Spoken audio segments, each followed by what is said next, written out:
This is the Ink, Pray, Love podcast. We talk all things health, wealth, and community connection. Let's go.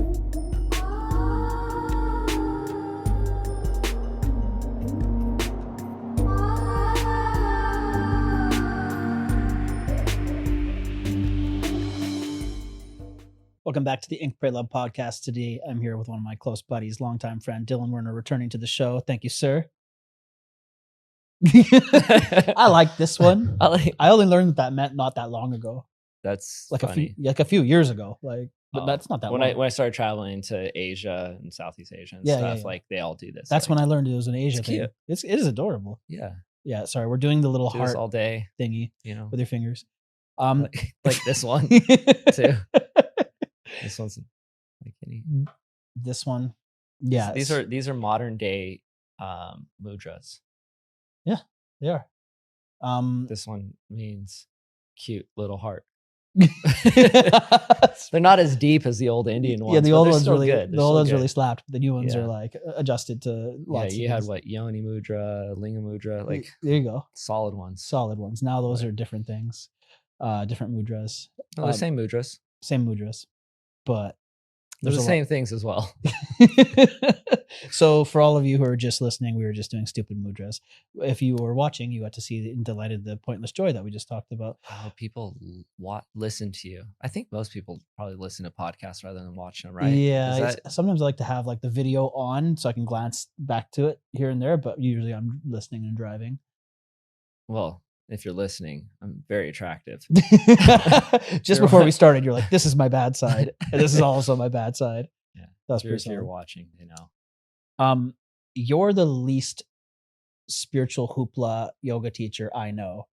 And I feel like that's another reason why we can be friends for so long, because we're both just ridiculous and we don't buy into a bunch of bullshit or like the spiritual stuff is solid, but I mean the song and dance around it. And that's one thing that I'm always a bit like, oh, come on. Living in Ubud for a while and dealing with that. But you being in the yoga community, do people think they're going to experience like a more spiritually dressed up version of you, and then they come to one of your trainings and you're like, oh, he's like, you're not like what they expect? Or like, what's people's reactions towards actually meeting you? Actually, my trainings, I get really spiritual, but that's like, what is that word? Spiritual. What is that? Spiritual. I both fully agree with you and disagree with you. Tell me about both those statements that you just said about me. Yeah, like I do actually take what you said kind of as a compliment, because I don't know. When I started getting popular as a yoga teacher, I didn't really like that feeling so much.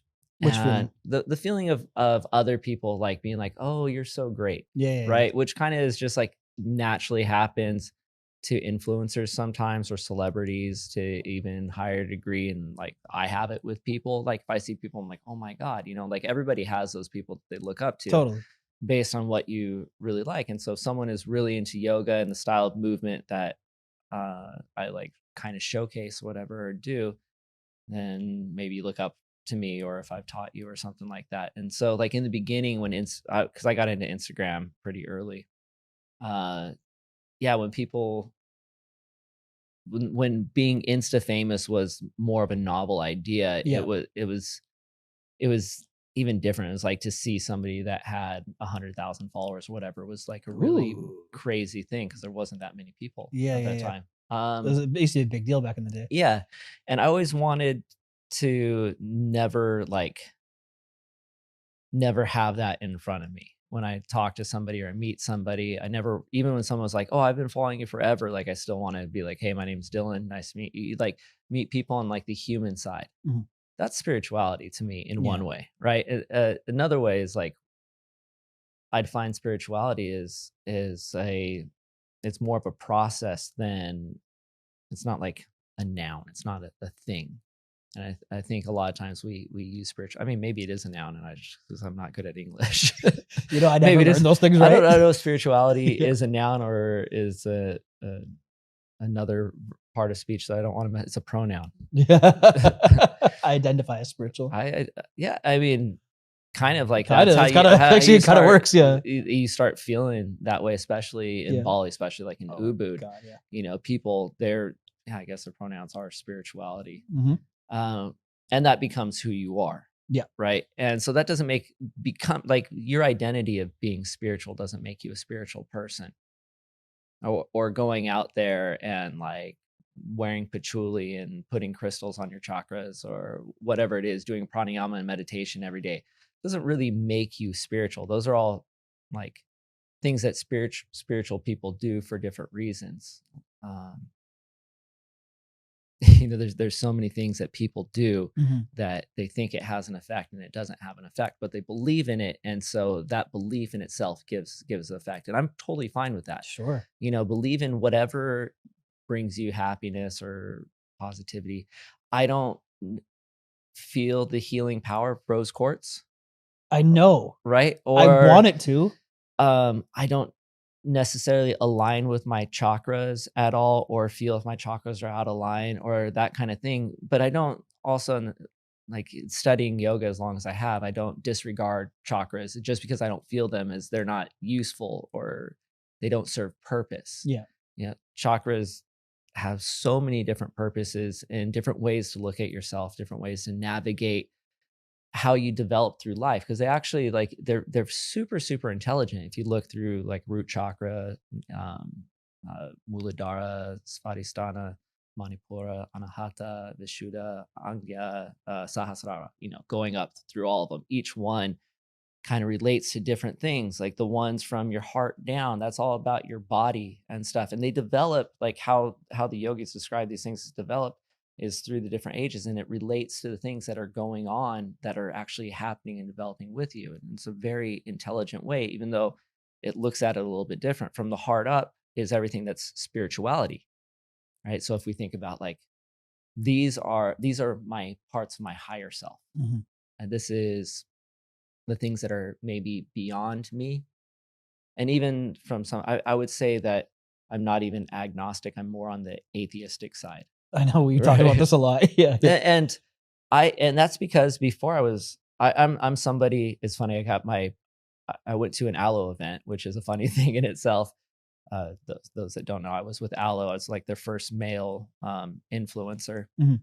I was with them for a long time. I have nothing but good things to say about them. They treated me super well. My experience with them was amazing. But after 6+ years or maybe 7 years, I don't even know, of wearing one brand of clothes, like, you want to free yourself from it. And they were so good to me that they actually afforded me to be able to turn going down with them again. Like when I went to renegotiate my contract, I was just happy to leave away a steady paycheck, which is also a hard thing to get as a yogi when you're a yoga teacher. Definitely. But they put me in that position. But so anyways, uh went to this aloe event When was this? yesterday. Oh shit. Yeah, Here. yeah, yeah. Oh wow, okay. Wait, what was now I'm like all thinking back to also. What was I saying? We're talking about spiritual dress codes in a way, possibly, is what I was interpreting the conversation as. Spiritual dress code. Or well, you're talking about the patchouli, and then and then you mentioned that you were also more atheistic. Oh And then we're yeah, going oh to this yeah. So then agnostic. Mhm. Yeah, I forgot even where I was going with outlook. Sorry, I totally like bombed your question because I was like curious about. So that was yesterday.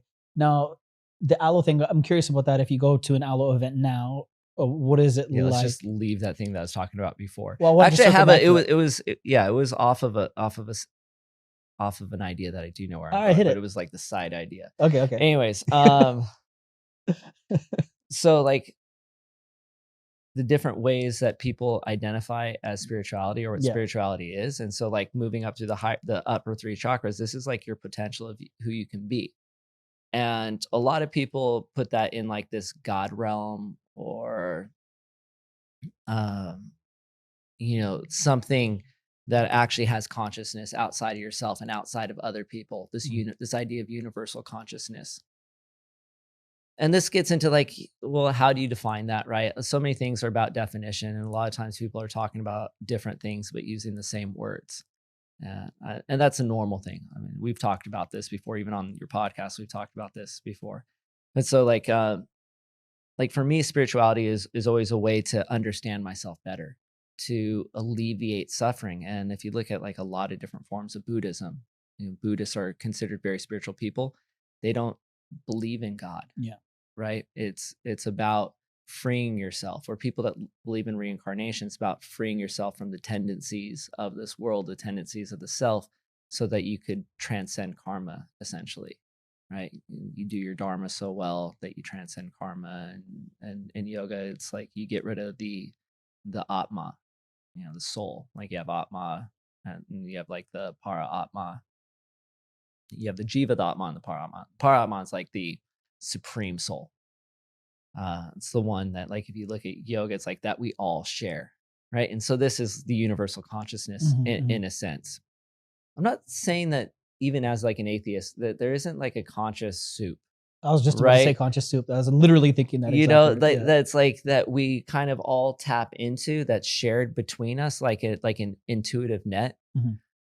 I actually was having a conversation the other day about intuition and talking about how like listening to your intuition, right? And how that's not a spiritual thing at all, but an evolutionary thing.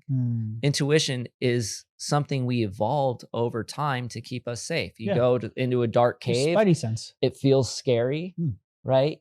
And these are the things that you kind of like pick up and you learn. It's the same thing, like you're with a certain type of person. You've been with this type of person before, but not this person that you're with now. And they're giving the same signals that are kind of hitting you at the subconscious, and you feel that response. Racism. Yeah, I get that every time I sit down with you. I'm like, this guy's probably going to try to sell me drugs.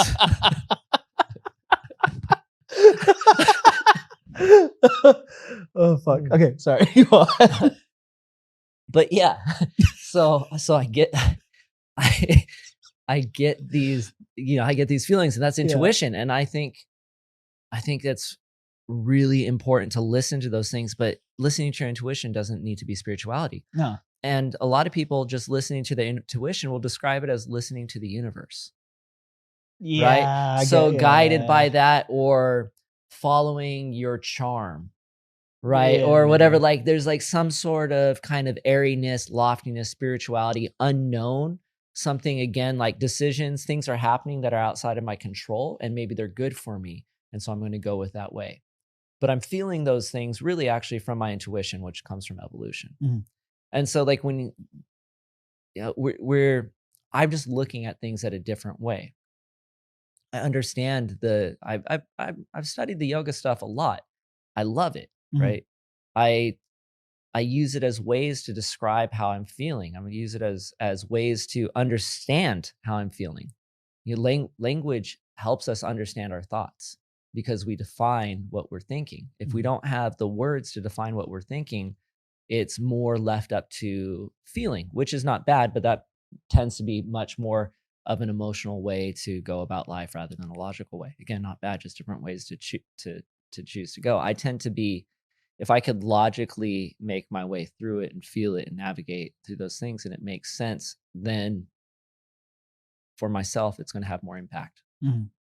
Because I know it's grounded in something more than just the universe wanted me here today. Like I get like at this point, I feel like it's refreshing to hear you say that, and I like how practical you are, because like sometimes I feel like I got cynical, or maybe I got a little jaded, because then I live in Ubud still, and then I'm around like people who are kind of younger than me, they're newer, and so they like kind of dress up spiritual terms to me, and I feel like I'm just like, oh, for fuck's sakes, like internally, and I'm like not everything's a divine alignment. Like sometimes you're just on time.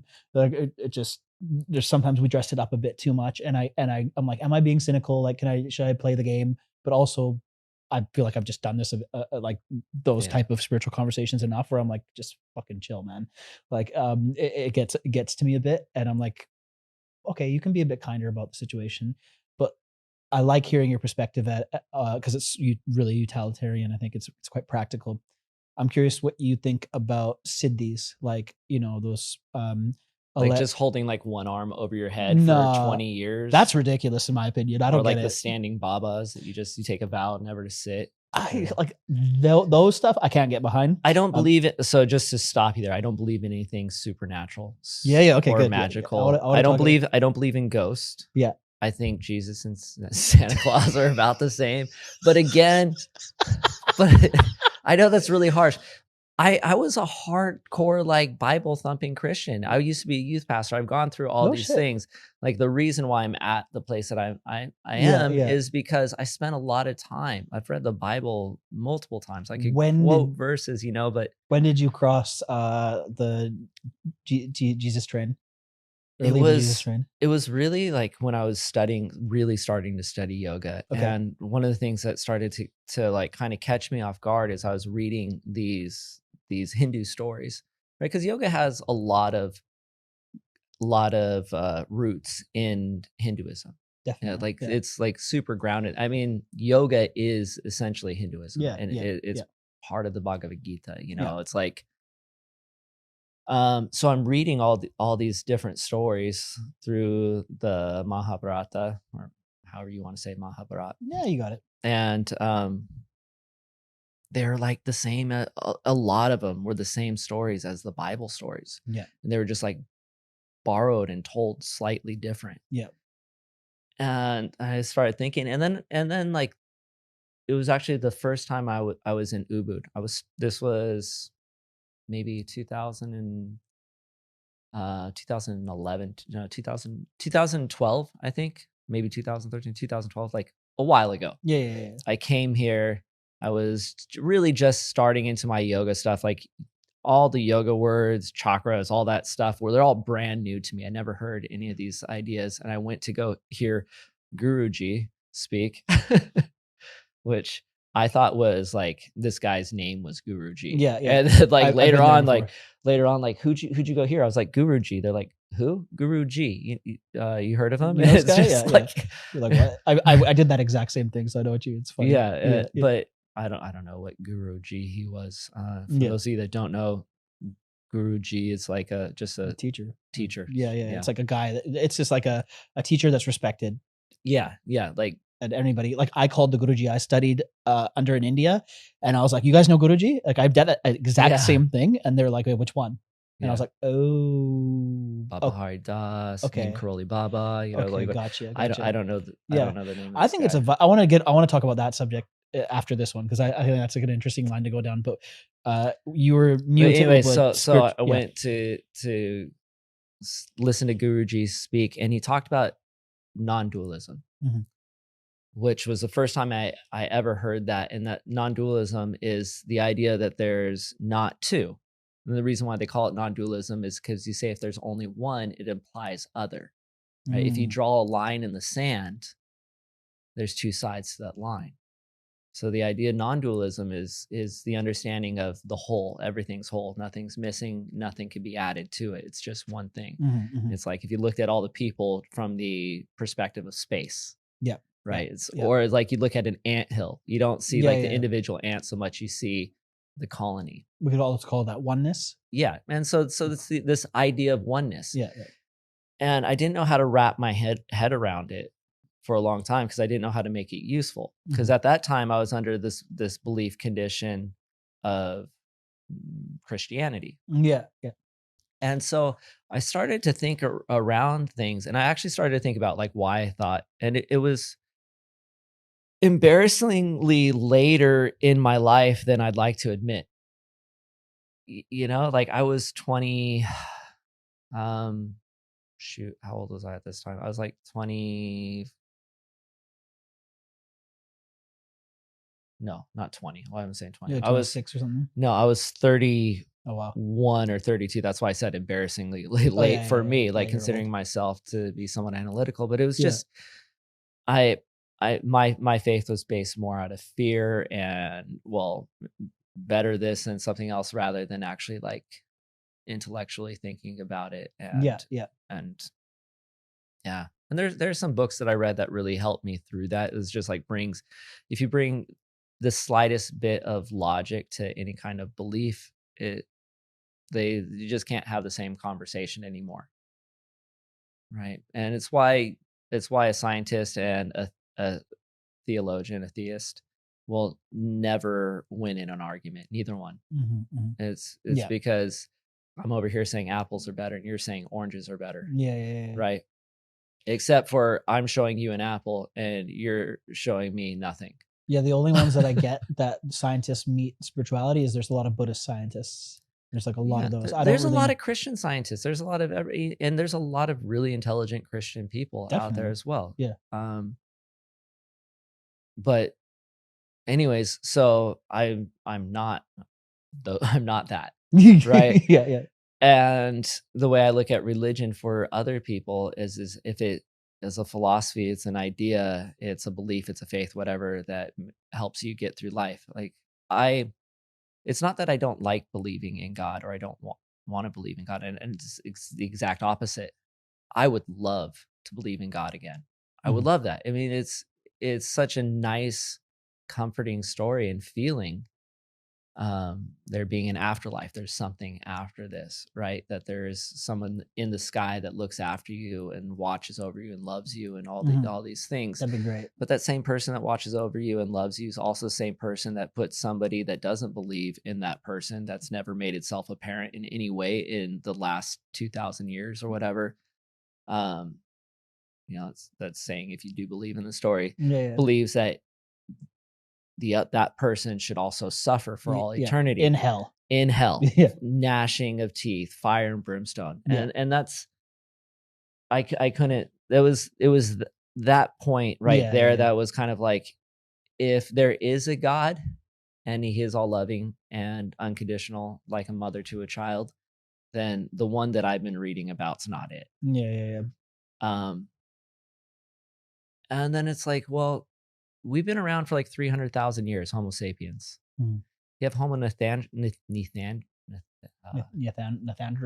Fuck, I can't even say where to go. Where? Nathaniel. Fuck, man, you messed me up to say it. Yeah, it's Nathaniel. Fuck, I can't. Neanderthals. That's it. Homo Neanderthal. They were here. Like, who was this guy speaking? He's such an idiot. Tricky can't word. even say Neanderthal. Anyways, they were like here for 2 million years, like the hominin species, all of the Homo erectus, Mike, all they're used. Even at the same time, there have been more than one race of people. We're like kind of the last of the hominins. Yeah, we killed all the other ones. Killed them, disease. They last. Some of them lasted 2 million years. I consider that pretty successful. I don't think we're going to match up to the Neanderthals. They were, from what I read from Homo sapiens, that was a pretty dope book, but like around that they were a pretty successful group, but then we were just a bit more cunning. We're smarter. And then worked them we all out. We're able to use tools and intelligence is powerful. Religion, one of the problems that I have with religion, besides divisiveness, like it's another one of those ways to control people. I think we talked about this before, like it's the type of truth that everybody needs to believe in for it to be true, and then everybody stops believing in it, it's no longer true. Yeah. I just watched a series on Netflix which I actually enjoyed, called Chaos. I wanted to watch that. It's good. It's good, but it's all like Greek mythology and stuff, but kind of like very loose Greek mythology. And you think like these were gods that were worshipped. Like people cut out their tongues to serve Hera, like did insane things, like I watch Vikings as well. This is all I know about history through Netflix. Shows on Netflix. But yeah, so like in Vikings, they did human sacrifices. I mean, this is actually things that happened for the gods. Like people believed in something so much that they were willing to give their lives. I don't know if there's a Christian on the planet right now that believes in God so much that they would sacrifice themselves as an offering. I'm sure, like a human. There probably is. There's sick people. Deep south of America. Come on.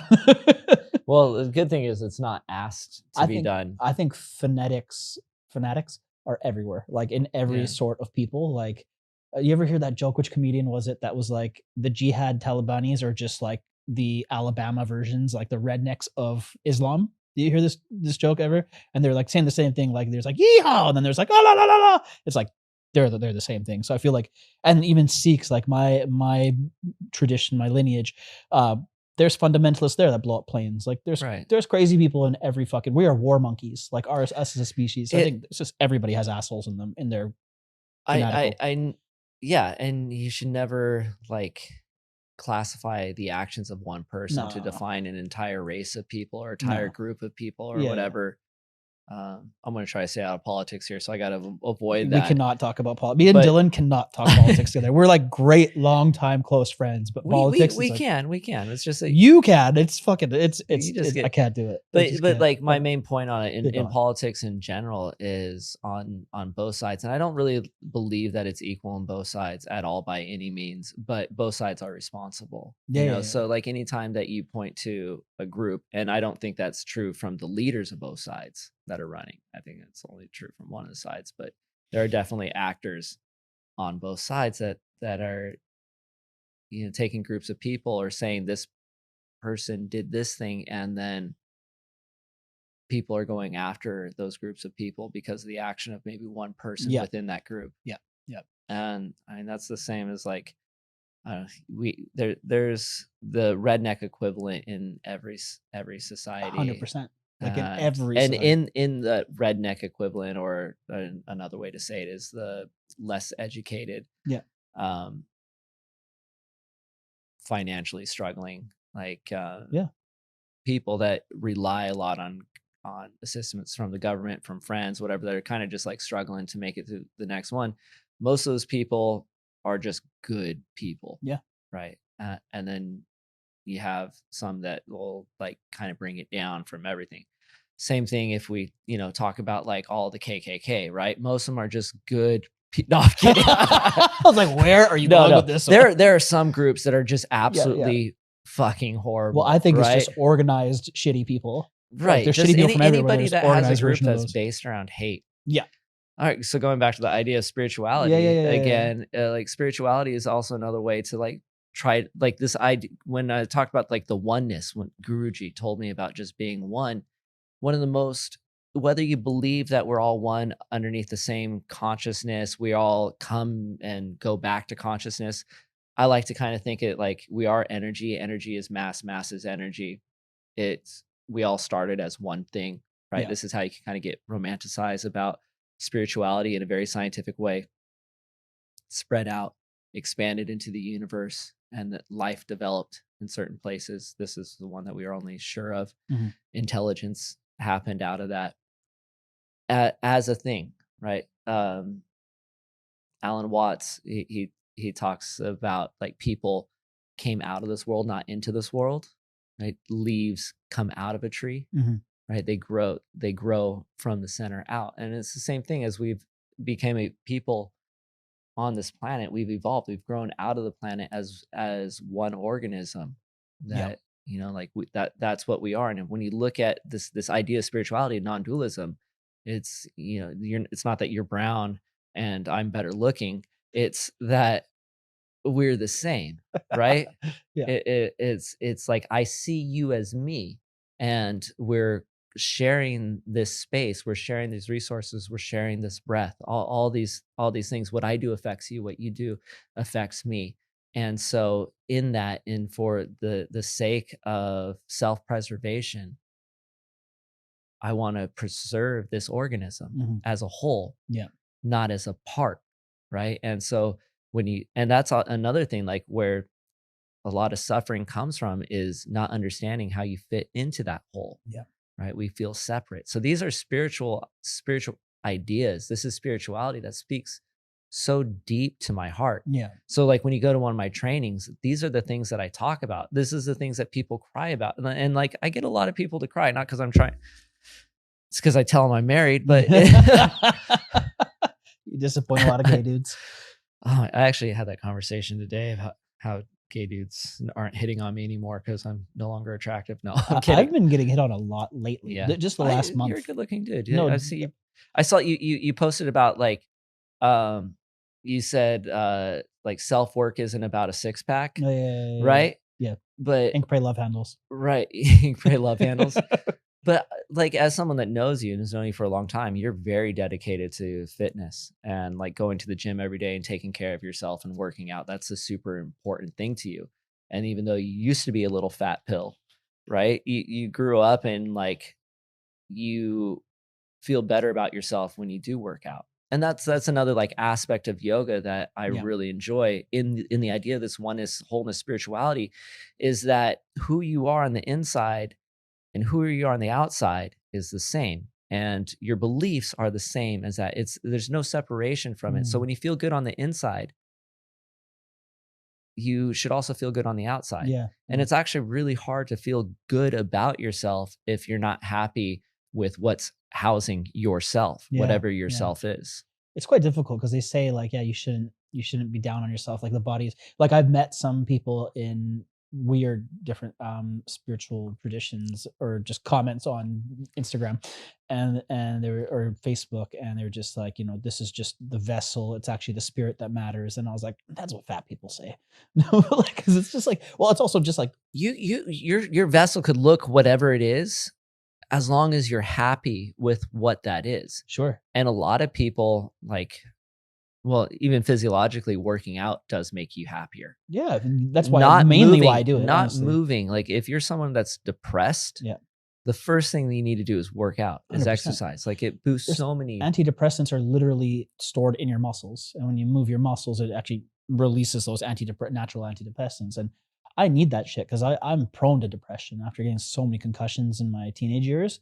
Like I was like, I'm just inclined for And just more. all the bullying Yeah, yeah, that yeah. you did to other people that you feel really bad about.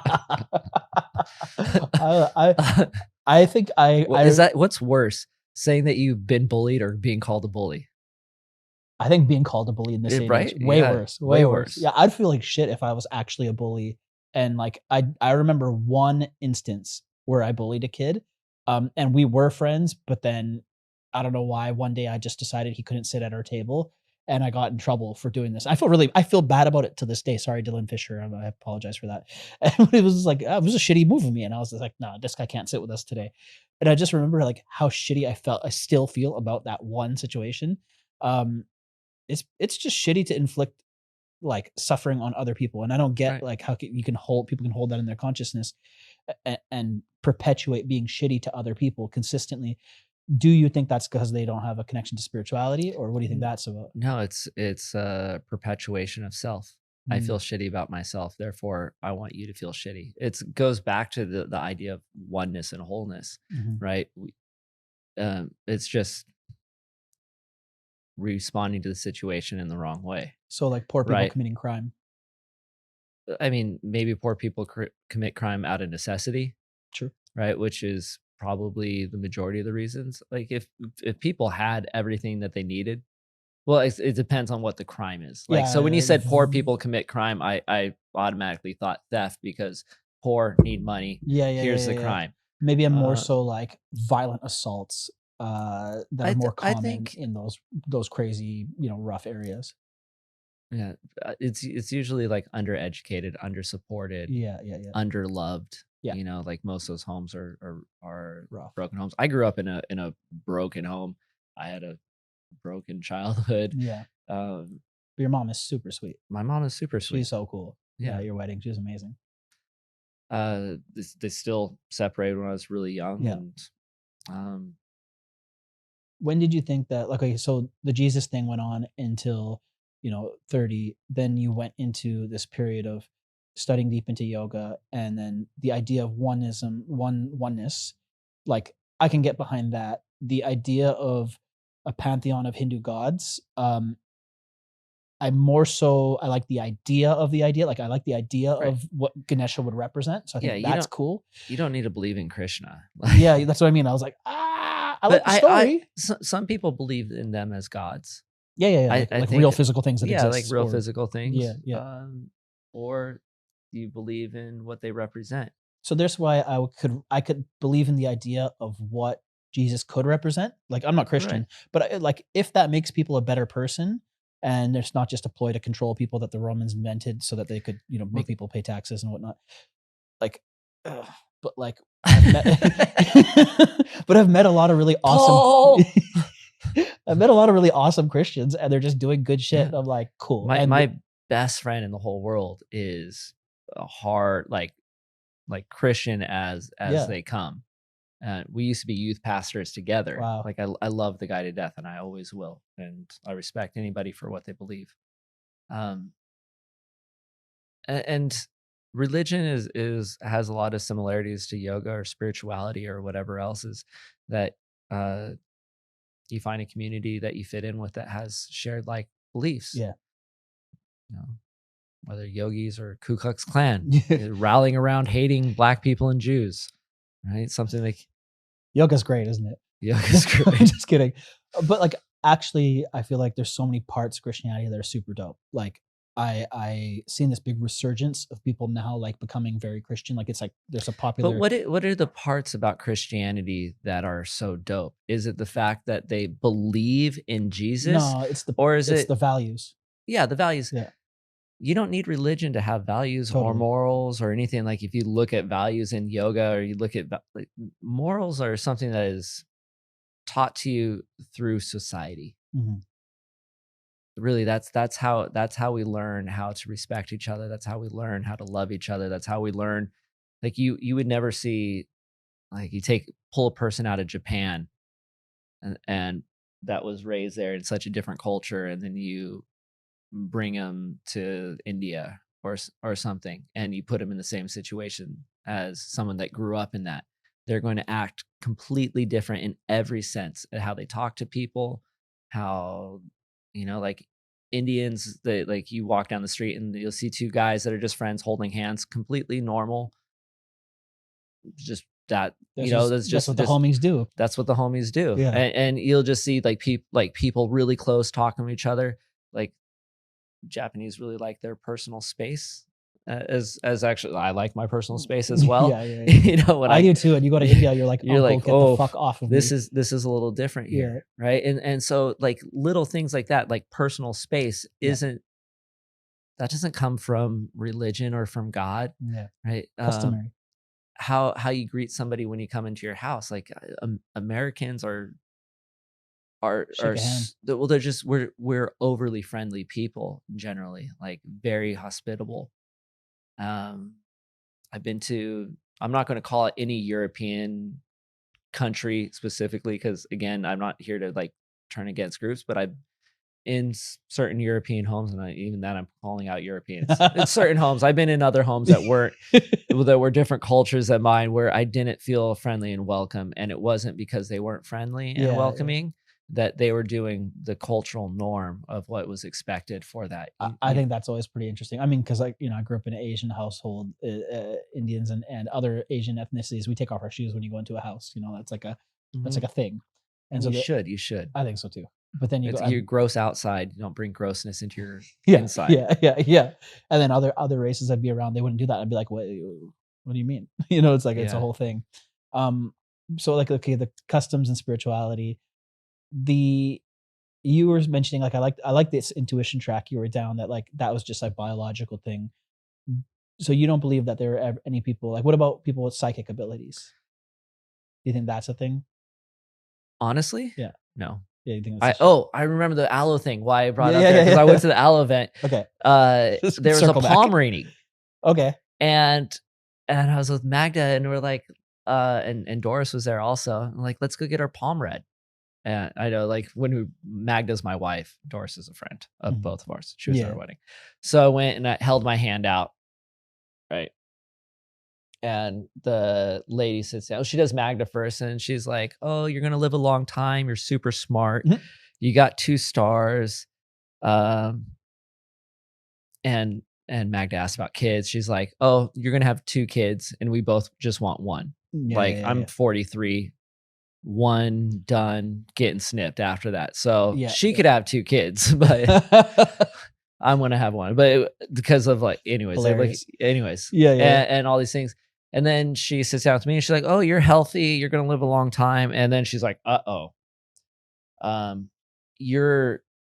she starts telling me about how I'm very indecisive and I wait a really long time. And so when a choice presents itself to me, I don't make the decision quick enough, and so I miss opportunities, and I'm missing so many opportunities. That's so not you. And Magda's just and I was like, okay, yeah, what else? Tell me more. Right? Yeah. Playing along. Because well, I don't think what she's telling me is not genuine, right? I don't think she's making it up by any means. She just learned that process. What She that she line learned means. she took a course, whatever, that was taught by someone that said these lines mean these different things, Yeah, right? And this is what this represents. And but most of the reading was like as far away from me as it could hilarious. be. Yeah, And where Magda's was actually quite a bit more, because they're like, oh, you're very empathetic. And it's like yeah, she is. you could talk to her for less than a second and you know that she's Yeah, she's the empathetic. sweetest And like, oh, person. you're very sweet, because she sits down and she's like, Yeah. You just pick that just up off of just her. right. Yeah, Like, yeah. and I sit down and I'm this, and she's like, "Oh, you have problems." Yeah. And then she started telling, and she's saying like, I'm okay with the money situation and stuff, and or balance. She's just saying like all these things that could be or not be true or It's whatever. like It's a like kind of horoscope. yeah. And then she also told me I was going to have 2 kids, because Yeah. she told my wife that she was going to have 2 kids, Yeah, right? yeah. So yeah, like psychics, again, like what I think that there are psychics out there that are probably really good, and what they think might be psychic may be just intuition. They're really good at tuning into that less than studied, less than understood Mhm. aspect of ourselves that we all know is there. Have you heard of morphogenic resonance? No. It's like the concept that when enough of a intention, so it'd be like say churches or temples, and there's enough of an intention in a space, that place holds the charge of that intention.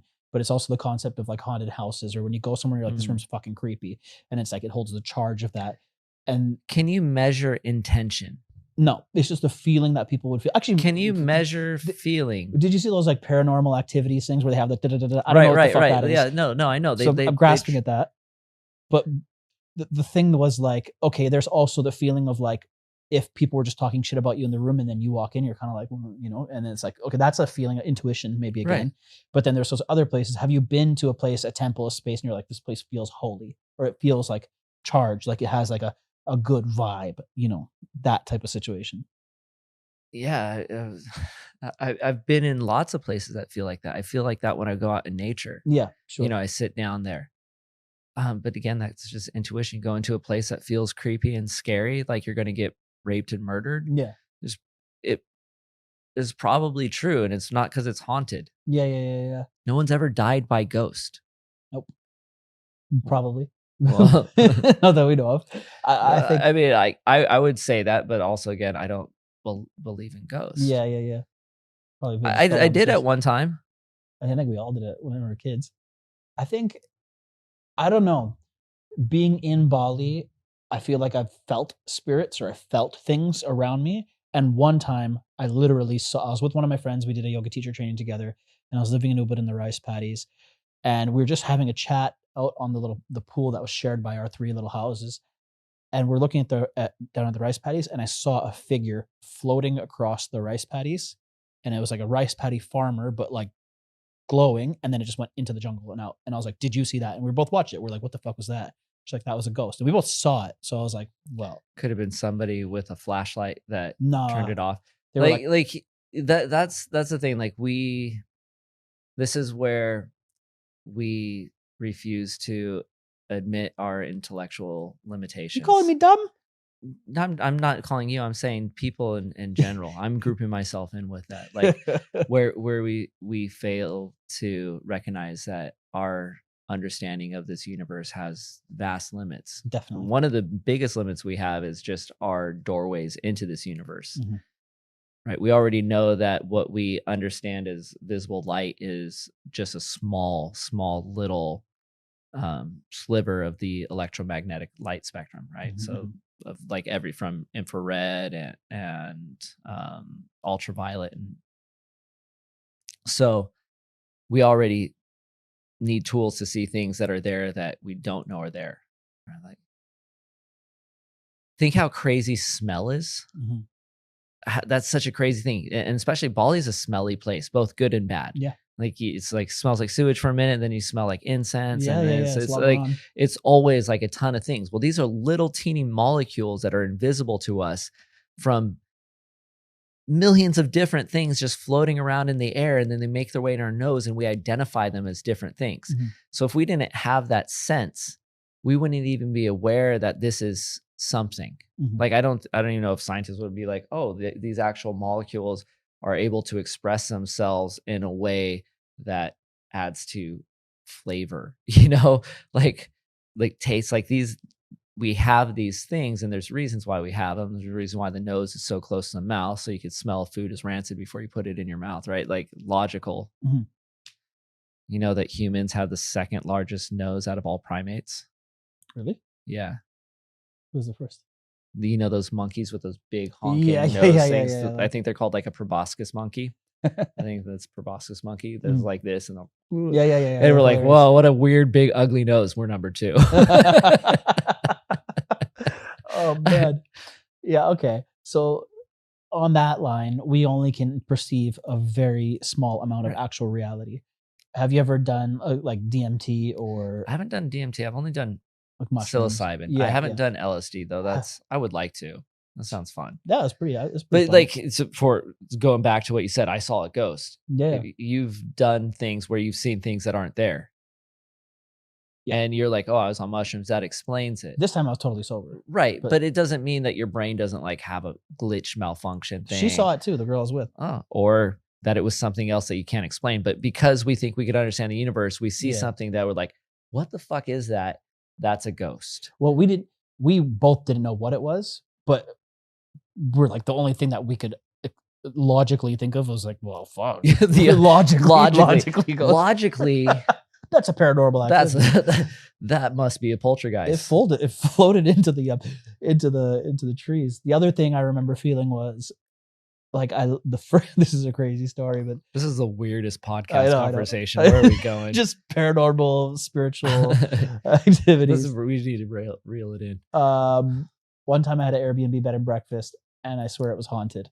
And it was because the staff forgot to do the offerings, and it was right on a river here in Bali. And they say in Bali the rivers congregate spirits.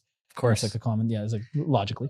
Those of you that aren't in Bali, Bali is one of the most quote spiritual places in the world. It's charged, and that's what a lot of people think.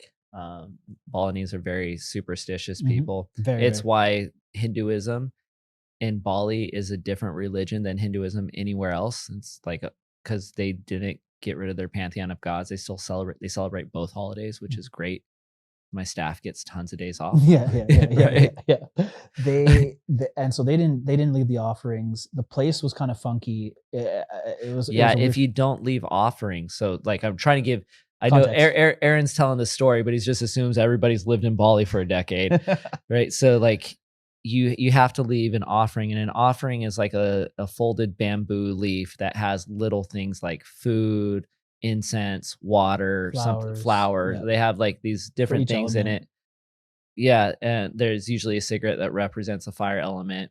The mostly just street dogs eat them, but you have to put those out every day to get the blessings of the gods, because you don't want to be in the bad favor, or else bad stuff will happen, like a volcano, which happens here. So it makes sense. I'm really glad they leave those offerings out, because this place would be going off like every day. So they didn't leave those. This place was near the river, and it was a bed and breakfast. So we had these two guests. The place was full this night, and I was with my girlfriend at the time. And there was a room next to ours with these two women that were staying in the same room. There was 2 beds in that room. And it was about the middle of the night, and this massive bang was directly above the roof. And I was like, what the fuck was that? Like, I leaped out of bed. It was super loud. And it sounded like somebody dropped the only Did you have a lizard in your ceiling? No. I have a big monitor lizard in my ceiling. This was more like someone threw a coconut at our roof. Like, it was a 2nd-story building, like as high as your house. And there's no coconuts, just nothing above that house. Did someone throw a coconut? It would be really hard to throw. It was quite high up, so it'd be really hard for the force that it hit directly down over the bed. it would have been quite a challenge for Did a that bird noise. die while flying? Bro, it'd have to be an ostrich. Like, this was so loud. Like, Did a plane dump a plane turd? I don't think a plane shit on my house. Yeah. I don't know. What was that? Was it Joe Dirt or whatever? They found a meteor. Yeah, And yeah. it's just that's just plane shit or whatever. Yeah. David Spade. So I leap out of bed and I was like, what the fuck was that, right? And I go into the hallway, and the woman in the other room, one of the guests, she came out and she's like, "Did you hear that?" I'm like, "Yeah." Like, what the fuck was that? She's like, "I don't know, but they're freaked out. We're freaked out." We're like, "Okay." And they're like, can you come check in our room?" And so me and my girlfriend go in there, and the energy in the room, it just feels really off. Like, we're just like, this is just a weird feeling. Like, okay. And they heard like a tap, and they're like, we heard tapping at their window all night. They're like, every once in a while we hear like tick tick tick tick, like tapping at the window, like a knocking. And I was like, okay, it's a second story, so there's nothing. I have that too, but it's birds all the time. It could be, right? No, I know they are the birds on my window, because they pick the bugs off the window. Okay, so I go up to the window. I'm sorry. Sorry, it's a ghost. It's a ghost. You're derailing my story. Shut up. It's a ghost. So I open the blind to check, and the window's all fogged, condensation from the aircon. And I swear to God, this is what I see at the window. There's an imprint on one of the window panes, and it looks exactly like a small penis. Like, exactly. And we all look, we all see it. They look at it, they're like, guys, what is this? And it was like, a bird probably flew into your window and hit the window. That happens at my house every single day. It could have been a penis-shaped bird. And the bird could have hit it in a way where its body and its wing made a dong outline. It was two balls and a dick. Or a ghost mushroom stamped your window. So, like, that's the more logical thing, right? So that You're was right. I was like, dude, Aaron, like 30, 31, 32, whatever, I stopped believing God. Here I am, 43. I think I'm back on God. That ghost dick and ball story is really compelling. Like, right? how would you explain that? It's pretty compelling, I know. Yeah. I mean, that's usually like the stories you hear from people that are like giving you ghost things. It's like, okay, yeah, I don't know how that happened. Yeah. And that's okay. I think you have people that feel okay, like, I don't know what was before time. Yeah. Right? I don't know what was before Big Bang. Physicists say that there was nothing before the Big Bang. And that's like, and like, people can't understand that, but what was there before time? Like, space and time are linked to each other, right? It's one thing. Mm-hmm. What was before space is like saying what was before time. This is where I was but going. We don't know. And so because we don't know, we need to fill that with something. Have you ever done like a hero dose of mushrooms? That's my favorite way to do it. Yeah. And like, when you're on that hero dose, and it's a lot. I cried at a mountain. There you go. I saw a mountain and I was like, that's the most beautiful thing I ever saw. Yes. And cried. That's what I'm talking about. Like, this type of situation. And it's the best way to do mushrooms. Yeah, honestly, like, I remember doing a really extremely strong dose in California in the Redwoods forest. And I was on this amazing place. It's incredible. Those trees are huge. Like, anything that makes you feel small. Yeah. Is that, but like, every one of those experiences, yes, it is a spiritual experience, because I know I'm stepping on your story, but I'm feeling your story here. Mm. It's because you feel like you're a part of something more than yourself. You feel your insignificance amongst the universe, amongst people. And that's, well, here's what happened though, was yes. I was on this. Sorry, let me tell you how you felt during your mushroom experience in the Redwood Thanks for mansplaining my story. The tree that I was on was absolutely massive. It was a fallen redwood tree the size of like 2 huge school buses, like, just crazy big. And I remember just getting so high, all of a sudden everything started going, and like, it was like everything turned into sound waves. And then my vision started turning into, everything I was seeing was just turning into vibrations. And then I was seeing everything was waves and particles. And the same thing happened on ayahuasca. The same thing happened on DMT, where I was like, okay, all of this is actually just you matrix the shit. It was crazy, bro. It was like actually like the Matrix. And then I was seeing that like space and time are possibly just concepts, and all of this is just waves and particles, and that everything's happening all at once in one place. Like, in the sense that the past, present, and future were all happening in one time frame, and that we're just it's like Well, there is only one place. There's only now. Yeah, There is yeah. no such thing as past. There's no such thing as future. Those are constructs. Yeah. It's hard Like to you can call explain. that spirituality, but that's just truth, Mhm. Yeah. right? The past is just an idea. Mhm. I mean, it happened, but you can't go there. You can't recreate it. You could look at it through photos and videos and things. You could capture it, Mhm. but you can't be there again. Just like you can't be in the future. Yeah. Everything is always happening in this moment. In the entire universe is like there's not more than one moment that is happening. Yeah, it was sort of also the fact that, like, there's different dimensions that are accessible through this one, like, it's it's like a holographic Explain to what universe. a dimension is. It was that there was a slightly different frame in what you're looking at, and then you're seeing a completely different, Like Rick and Morty dimensions, s or not like Rick and Morty. because you know you have like one dimension is a dot, Mhm. 2 dimensions a line, 3 dimensions is a cube. Not like that dimensions. Like the type of dimensions that you'd see, it's like what I was viewing was not this realm, and there was interdimensional beings I was looking at on DMT. So it was like a total hallucination, of course. You know, Yeah. who knows what I'm actually looking at? But See, I'm actually more open to that idea yeah, than I am to any religious story that has been made up in the last 2,000 years, yeah. The 5,000 years. stories I can't really get behind and verify, like that stuff. I don't know, but the stuff that like I know I'm contradicting myself because I said I was atheist and now I'm going like, oh, agnostic. But no, I would still think all those things, even if there are interdimensional beings and all that, like whatever that is, I would still say there was a something like a big bang, like a singularity that yeah, came out. And then through that, maybe there were more than one, you know, like again, we only have so many senses. If we didn't have the sense of smell, we wouldn't be aware of all those things around us. There mhm, could be literally like other types of creatures here yes, that are some weird ethereal thing that developed out of something like dark matter that we don't understand how to explain. And I could Terrence Howard the shit out of this and just, you Bro, know, Terrence Howard you is know, just, hilarious. That was funny. Definitely, that's such you a know, funny. and then you could start dividing by 0 and shit. I don't know. Yeah. His whole thing was 1 so. times 1 is 2. His whole thing was so funny. But you know what I mean? Like there could be something out there. Like I'm open always to like the possibilities of that. Yeah. But does that make you more spiritual? Does that just mean that you are creative and imaginative and, you know, like Yeah. a lot of other things that are wonderful, beautiful qualities, Yeah. you know? Yeah. It's just about how do you go forward with those? I think that's the really, really important thing out of it. Because does what you believe make you a better person? Does it make you better towards other people? Does what you believe make you more effective at life in a positive way? Like Right. those are the things that like The okay. things that do, Yeah.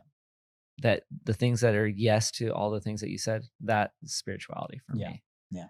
And everything else is things that we don't understand, using words for the things that we don't understand in a hope that there's something more to the things that we do understand. Mhm. You know. So Aaron, before he asked me to be on a podcast, this is my 3rd time here? I think so. 4. No, we've done 2 at least. Definitely too. But in this this Ink Pray Love podcast, this is your second, I believe.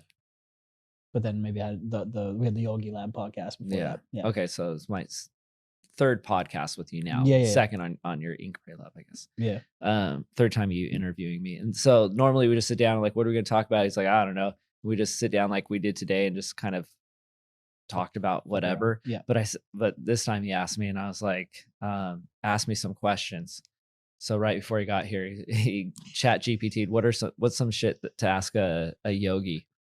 I think we should use any of those. I think we should finish the podcast like that. Just go through rapid fire chat GPT things that you guys probably want to know to ask if you call me a yogi. All right. Let's get some. For someone new to yoga, what simple practices would you recommend to start building mental strength? Mental strength. Mhm. Oh, meditation. Thank you. Great. What specific yogic philosophies or teachings can help us develop a stronger, more positive mindset? Meditation, pranayama. Those are two good ones to start with. Any kind of movement, anything where you bring your focus to a singularity, if you can. For high achievers with demanding lifestyles, how can yoga help balance their drive with with a mental calm? One of I actually like this question. Um, One of the things that you do when you practice yoga is you try to like the physical asana part of yoga, because yoga obviously has many aspects, the practices of yoga, but like in the asana practice, one of the things that you try to do throughout the practice is keep a calm breath and a calm mind. And one of the things that I like to do, because my classes are pretty challenging, is after like the most challenging or like kind of the peak part of the class, I like to bring everyone down onto their knees in kind of a kneeling position or seated position, and focus on the breath and bring the heart and the mind down and everything, and to understand how much control you have over your feelings, over what the mind is doing, what the emotions are doing, just by being able to control the breath.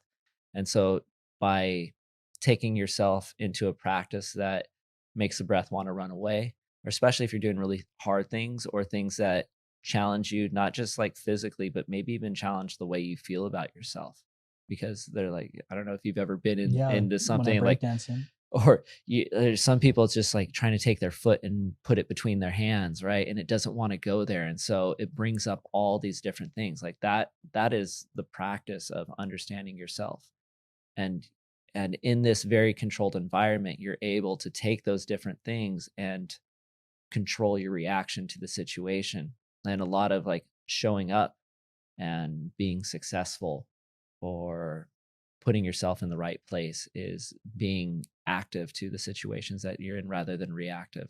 The reactive person always loses, you know? Mm, So yoga kind of does that in a very subtle way with lots of repetitions that builds up to a really impactful way to approach life.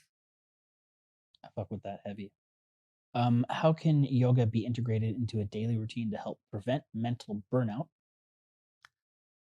Uh, well, it really depends on what you do, but if you're doing something that you have to be focused for a long period of time sitting, getting up and doing a few stretches or some gentle like yoga movements, maybe some breathing, pranayama, pull your mind away from what it is and clear it in a way.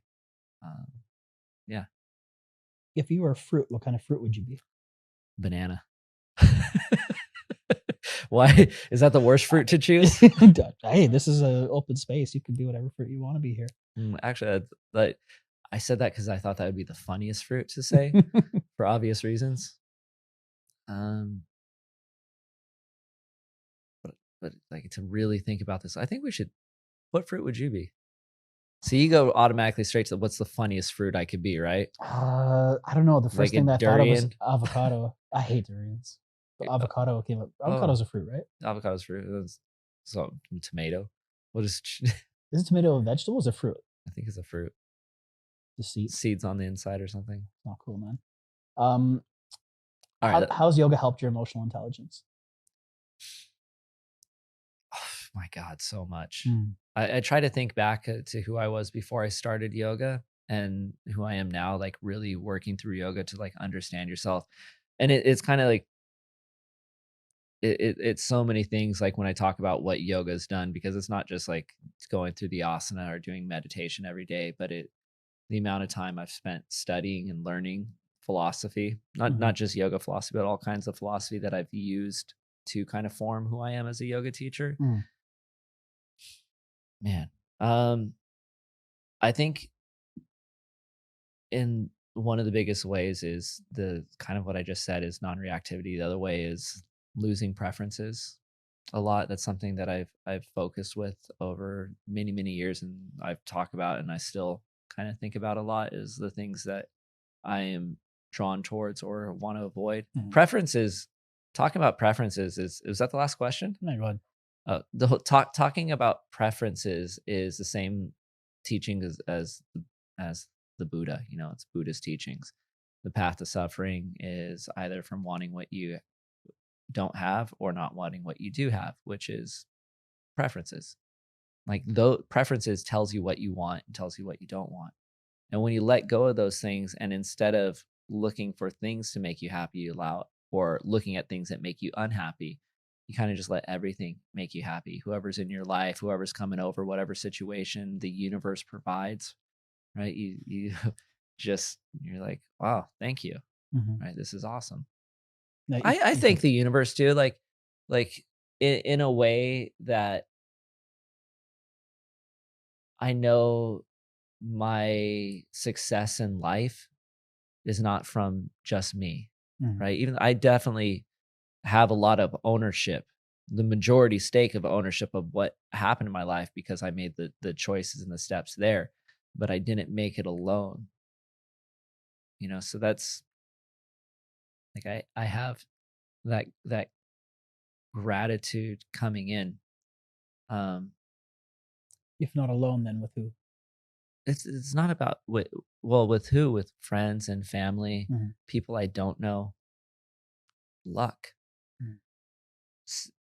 Learning how to capitalize on luck, you know, like it's one thing to be in the right situation, it's another thing to do the right thing in the right situation, right? Do you Yeah, believe in karma? I believe in karma as more like cause and effect. I don't believe in like past karma because I don't Mhm, believe in past lives. mhm.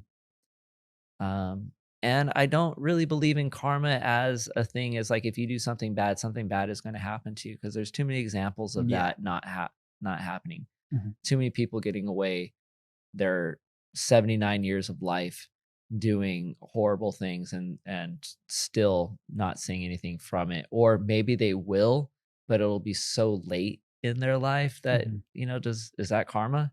Yeah. Oh, he's a horrible person for most of his life and then had a heart attack at 80, karma got him, you Yeah, know. yeah, yeah, yeah. Like we could look into that, but also I believe if you do something bad, that that could have consequences. Mhm, And if you do bad things all the time, the chances of those consequences catching up with you become greater and greater, mhm. whether if they ever do. And if you do good things, the chances of good things catching up to you are greater and greater. So, like in that sense, like 100% in karma, but that's also just, I think it's common sense. How do you explain luck? Uh, oh, luck is not a real thing, right? Luck, Yeah. luck is something that we use to describe random chance. Mhm, Everything is kind of happening at random, and we try to control that randomness a little bit by our choices and our actions.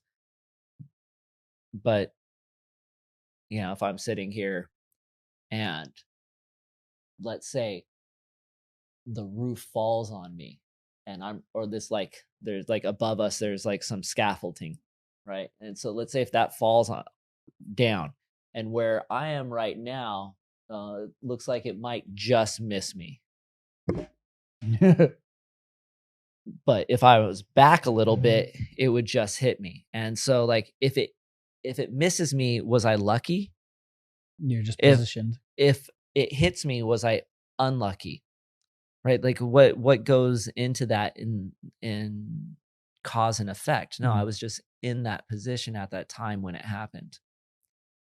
Now, if we sat down here, or we could say like the time that we met, or like we actually started talking and became like good friends, I'll bring that to the Astonicas. Like we met before that, but we yeah. didn't launch a relationship from it. Yeah, yeah, yeah. But like running into you there and then like talking to you or whatever and saying that you're a cool dude, like, was that luck that we were at that place at the same time? Yeah, it was. Like, what are the chances? Like, that's how you look at luck. Like, what are the Yeah, chances yeah, that yeah. that happened? Probability. Right? What's the probability? And so we call that luck. Mhm, And I use the word lucky in like more of a constructive way. Like, mhm, not that I believe in good luck or I believe in bad luck, but I know that there was a the the odds were against me, the probability was lower that I would get to where I am as a yoga teacher. You think about how many yoga teachers are out there. They get the opportunity to like be an influencer, to represent a big brand, to get asked to teach on people's platforms, whatever, to grow the audience. Like there's a lot of opportunities in there that you need to take and places that you need to be. The fact that I grew up in Southern California and was in like the LA area when yoga was really exploding before it took off globally, because I had started at such like a young age. Like I actually really started yoga when I was like 21 years old. But like that in itself was lucky. Yeah. The fact that I was born with parents that had the means to feed me and give me clean water, right? That was lucky. That being born in general is pretty fucking yeah, lucky. being born in general. Yeah, is you get a insane. lot of sperm. God, yes. And just to be you as well, you know, like think about that. How much genetic code? Like I have two brothers, twin brothers that are fraternal, so they look completely different. I think they're both 29 now, but they are so different, right? Same egg, but just two different sperms, and they became very, very different people. Like, I mean, that just goes to kind of what you're saying. What are the chances that you became you? Yeah. Right. That's luck. Yeah. And you think about this planet and how long this planet's been around, right? Or how long the universe, and it's like this really small window of time in this area where all the conditions are right and where we could be here and actually having this conversation. Like that's luck, or I guess that's the probability was low. So sounds like divine alignment. For me, it sounds like just places to be extra grateful for what I have. Yeah. Right. Well, Brady, I'm extra grateful that we have this friendship and that you came down here today to talk a bunch of bullshit and also great things with me. Yeah. And then we stayed. I don't mean everything that I say, by the way. Like sometimes, like I'm a lot like, yeah, it's. I know you're trying to close this out, but different people always bring out different things. Yeah. You know, we this is again to the oneness, like how we reflect the aspects of ourself. Yeah, I don't feel like we're fully ourselves. We're not fully whole until we're around people that kind of like make us feel more whole. Yeah. Because there's so much of ourselves that we don't explore until we're around those people that allow us to be that thing, which is, you know, I'm definitely a different person with you than I am with Magda, than I am, you know, with Dom or like any other one of our friends, or than I am with my super Christian best friend back in California. Like I'm a different person. At the same time, I'm 100% myself and authentic. I just get to I get to be more me in different ways with different people. That's why your wedding was so hilarious, because we brought so many of our friends together, and our friends group has a ridiculous sense of humor. Well, our friends group is just made up of a bunch of us. Yeah. So like with you, when we have these conversations, they tend to be like a little bit skewed towards one way, which is the fact that we both like to laugh and poke at like difficult situations. It's how I think you and I both cope. Like I'm a combat veteran. I've seen a lot of bad stuff. I was a firefighter paramedic for 8 years, 4 years as a firefighter. But you know, like, and I know you've discussed your past on here before and stuff. I know your past, like you've been through some trauma and stuff, and most people that have seen really bad stuff, the easiest way to get through it is kind of laugh, and it just makes you kind of poke fun at everything to make things lighthearted when it can, like throwing up KKK jokes. Like I'm repulsed by racism and hateful people, but I also find it funny that someone could be like, I hate black people, you know, like it's kind of ridiculous, right? With the hoods and everything. It's just like anything like that, like anything that's on that level of hatred and division. And I don't understand. Yeah. And then I think that's the other thing, is that we have dark sense of humor, that we can see like, but the universe is hilarious. Like there is quite funny things happening in the worst, most tragedy you know, it's just how you look at it. And that Yeah. I totally get it. The coping thing is important, you know, like I've told the story a couple times, but like, yeah, when I had, when I was all laid out on my accident and there's bone sticking out of my leg and this Balinese mom comes and hands me one Panadol and I'm like bleeding to death on the ground. Like this is literally, they haven't scraped me off the pavement yet. And she gives me one Panadol. I was like, like that's funny. You're like, thanks. Yeah. Seriously. Let's take this fast. Yeah. All Like, right. I was like, do you have any heroin? Like, whatever. At that point, I'll take anything. That was hilarious. And so, like, the fact that we could laugh through some of those really intense situations, I think it's super important. And to be able to laugh at everything. Like, I think everything, you know, has a degree of funny to it. That's an important part of spirituality. I find also, like, any of the teachers that I've really learned from were pretty funny and they've had crazy lives. And I think that's like kind of how what we resonate with, and that's like the line there. So I don't think we can take everything so seriously, and No. and people are imperfect as well, and so like the teachers that have had it aren't perfect and they don't pretend to be, and it's important. Yeah. I'll get some to eat. Let's do it. Thanks for coming down. Thanks everybody for listening to another conversation. I hope you enjoyed it and come down for the next one, or turn on your Spotify or whatever the fuck you're listening to. Appreciate you coming here. We love you. Peace. Thank you so much for listening to this episode of the Ink Pray Love podcast. I hope you found it inspiring, entertaining, funny, and also feeling a little bit more present and connected to yourself. Please leave a review and like and subscribe and do all those things. I'd really appreciate that. As well as if you're feeling in a giving mood, this podcast is there for the charities that I love to support. Go to www.aaronbaya.com/charity and get some of those good karma points. This podcast is brought to you by Lighthouse Studios in Bali, as well as Full Reset Coaching. That is my coaching practice. And if you're looking for help in business, inner game impact, and building your legacy to be something you're proud of, your brand, your business, and how you walk the earth and who you impact, and also having the mindset and the heart set to be able to be happy handling it all, I'm here for you. Just DM me. Let's go. Peace out, homies. I'll see you on the next episode.